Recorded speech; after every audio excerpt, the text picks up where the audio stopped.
Israel prepara otro frente de guerra. El primer ministro Benjamin Netanyahu ha asegurado estar alistándose para lo que definió como una acción extremadamente fuerte contra la milicia Hezbollah en el norte del país. Un anuncio que llegó mientras visitaba la frontera con el Líbano. En las costas británicas de Portsmouth se celebró el miércoles el 80 aniversario de la salida de los miles de barcos que protagonizaron el desembarco de Normandía, que se conmemora mañana jueves. El rey Carlos III instó a no olvidar el sacrificio de quienes allí lucharon. Y cada uno de los últimos 12 meses fueron catalogados como los más calurosos desde que hay registros, así lo informó el Observatorio Europeo del Clima. La alerta llega el mismo día que la Organización Meteorológica Mundial informó que existe un 80% de probabilidades de que en el próximo lustro superemos los 1,5 grados Celsius por encima de la temperatura preindustrial. Bienvenidos a un nuevo informativo de France 24, soy Rodrigo Sedano y es un placer estar con ustedes. Vamos a abrir este informativo actualizando la situación en la frontera norte de Israel. En esa línea divisoria con el Líbano, el primer ministro Benjamin Netanyahu aseguró que preparan una acción militar extremadamente fuerte. Esto en un contexto donde las hostilidades entre el grupo libanés Hezbollah e Israel han incrementado en las últimas semanas. El conflicto ya acumula alrededor de 400 muertos en el lado libanés y 28 en el israelí. Ramiro Cuevas Verena nos cuenta más. Aumenta la tensión en la frontera norte de Israel. El primer ministro Benjamin Netanyahu estuvo recorriendo la región lindante con Líbano, escenario de constantes enfrentamientos en las últimas semanas con el grupo Hezbollah. Allí dio un fuerte mensaje. Advirtió preparativos para llevar a cabo un ataque a mayor escala. Ayer el suelo estaba ardiendo aquí y me alegro de que se haya apagado, pero el suelo también estaba ardiendo en Líbano. Quien quiera que piense que puede hacernos daño y que nos quedaremos de brazos cruzados comete un gran error. Estamos preparados para una acción extremadamente fuerte en el norte. De una forma u otra devolveremos la seguridad al norte. Las últimas semanas, las agresiones mutuas subieron de nivel. A causa de proyectiles desde Líbano, se generaron incendios que llegaron a áreas residenciales que debieron ser evacuadas e hirieron a alrededor de una quincena de personas. En contrapartida, bombardeos israelíes en el sur de Líbano obligaron a desplazar a 90.000 civiles. Cada vez que hay una guerra, Israel bombardea nuestra ciudad y nos vemos obligados a huir. Allí tenemos nuestro sustento y nuestra ciudad es un destino comercial para todos los pueblos de los alrededores. No podemos ir a nuestro pueblo porque es bombardeado casi todos los días por aviones y artillería. Y si vamos allí, nos bombardean con drones. En los últimos 8 meses, desde el estallido de la guerra en Gaza, 400 libaneses murieron, en tanto que fueron 28 las víctimas en el lado israelí, marcando las hostilidades más graves desde la guerra de 2006. Tensión y gran alboroto en Jerusalén, pues hoy los israelíes festejan la ocupación del este de la ciudad en 1967. Un movimiento ilegal bajo el derecho internacional que desplaza a los habitantes palestinos y que hoy ocurre ante la mortífera invasión israelí en Gaza.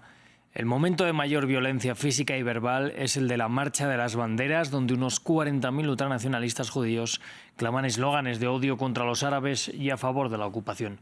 Un mensaje arengado por el ministro de Seguridad israelí, quien asistió y declaró que Jerusalén es de Israel. Los detalles con nuestra corresponsal para Israel y los territorios palestinos, Yanira Gómez Muñoz.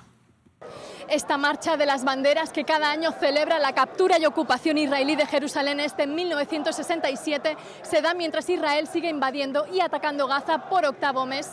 Gaza atraviesa sin duda el desfile de decenas de miles de ultranacionalistas judíos israelíes, muchos llegados de asentamientos ilegales de Cisjordania ocupada, que esta vez, además de contar con algunas familias víctimas del 7 de octubre, dicen que este año es el más oportuno, pues a su esperanza, dicen, de hacerse con Cisjordania, le añaden la reocupación de la Franja de Gaza.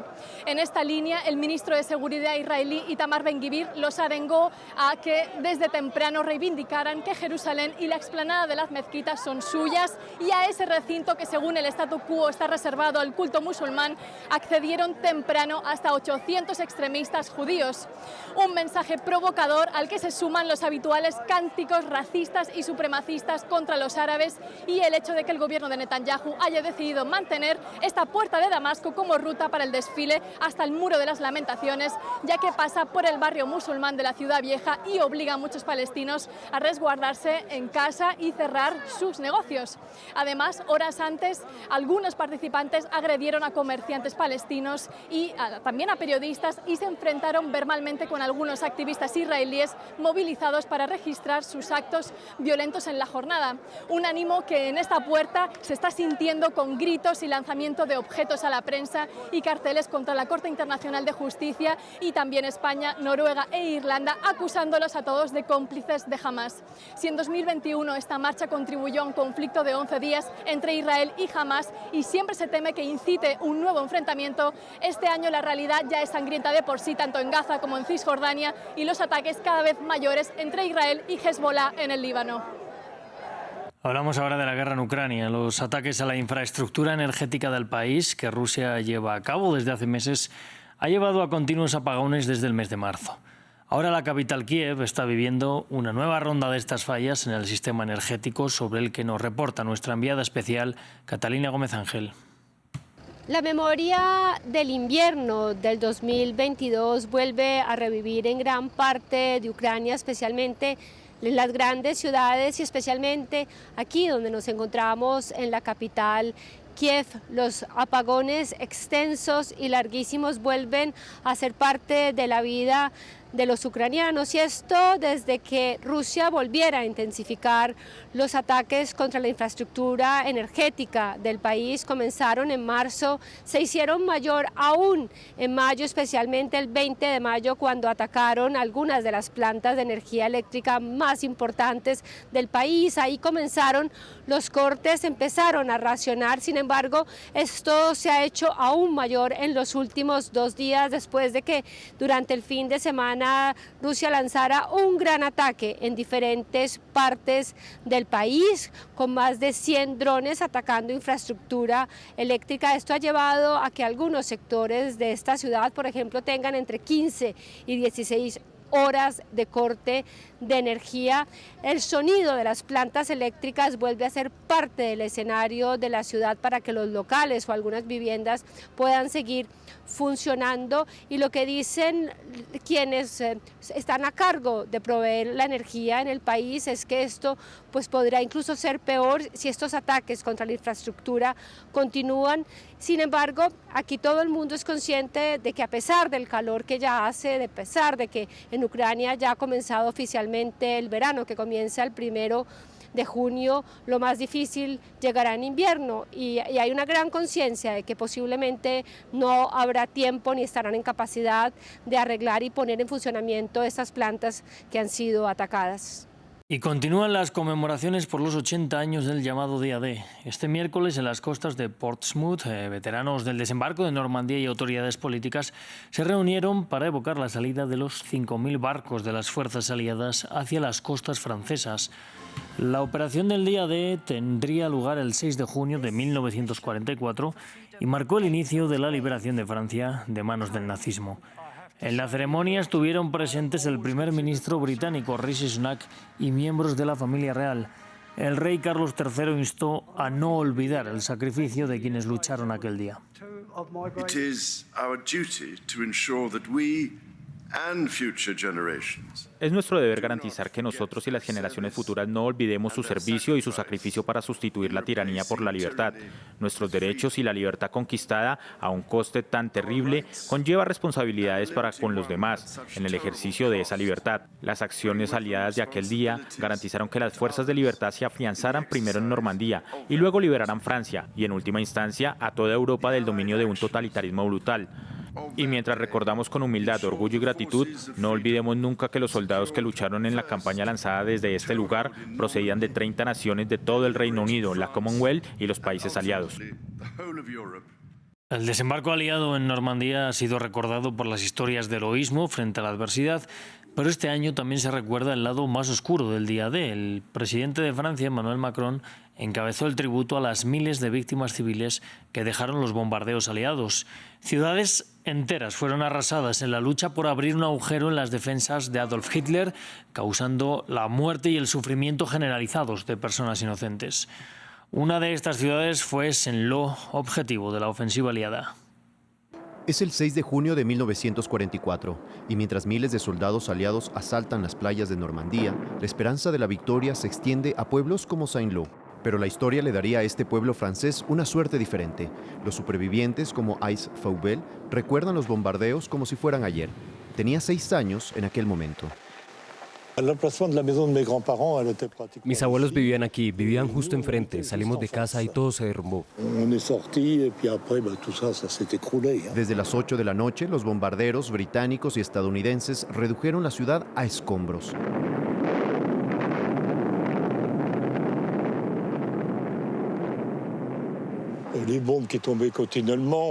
Las bombas seguían cayendo, se oían gritos. Era aterrador. Como niño de 6 años, lo recordaba todo. Ais Faubel y su familia intentaron escapar de las bombas, pero lo que vio mientras huía le acompañaría de por vida.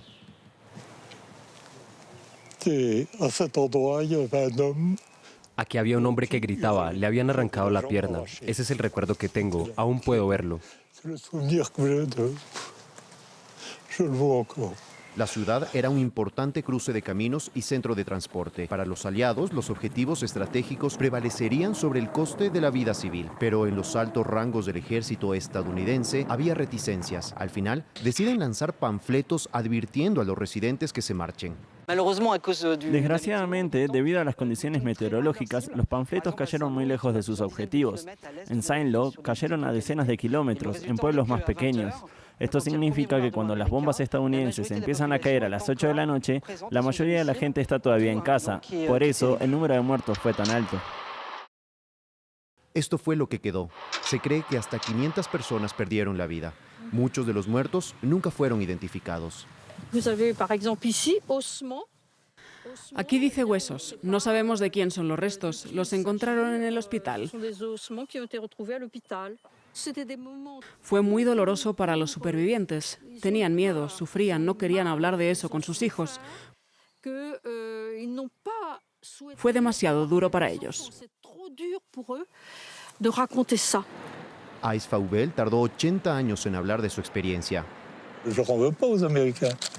No odio a los estadounidenses, al contrario, nos salvaron, se sacrificó gente, pero no había otro remedio. Toda una vida después, sigue asimilando lo que ocurrió aquella noche. Entre tanto, el mundo experimentó el mes de mayo más caluroso desde que se tenga registro, lo que quiere decir que el planeta lleva ya un año entero batiendo su récord de temperaturas mensuales. Según el Observatorio Europeo del Clima, la temperatura media mundial de los últimos 12 meses es la más alta jamás registrada, superando por 1,63 grados Celsius el promedio preindustrial. La alerta llega cuando, según la Organización Meteorológica Mundial, existe un 80% de posibilidades de que al menos uno de los próximos 5 años supere los 1,5 grados Celsius por encima de las temperaturas de la época preindustrial, el tope que se propusieron los países firmantes del Acuerdo de París. Hay casi un 50% de posibilidades, además, de que los 5 años superen esa barrera. Los últimos 12 meses, cada uno de ellos en su momento ha sido el más cálido registrado. Para este periodo de 12 meses nunca hemos estado en nuestro clima. Y durante 11 de estos 12 meses hemos estado por encima de 1,5 grados Celsius. Así que esto describe una situación que es efectivamente bastante extraordinaria. Y desde Nueva York habló al respecto el secretario general de las Naciones Unidas, Antonio Guterres. Allí aseguró que en materia climática los humanos estamos siendo el meteorito que mató a los dinosaurios. La verdad es que casi 10 años después de la adopción del Acuerdo de París, el objetivo de limitar el calentamiento global a largo plazo a 1,5 grados Celsius pende de un hilo. La verdad es que el mundo está arrojando emisiones a tal velocidad que para 2030 estaría prácticamente garantizado un aumento de la temperatura mucho mayor.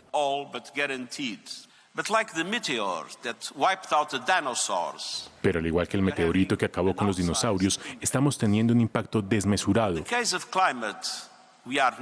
En el caso del clima, no somos los dinosaurios, somos el meteorito. No solo estamos en peligro, somos el peligro, pero también somos la solución. Así cerramos este informativo, pero sigan conectados a France 24.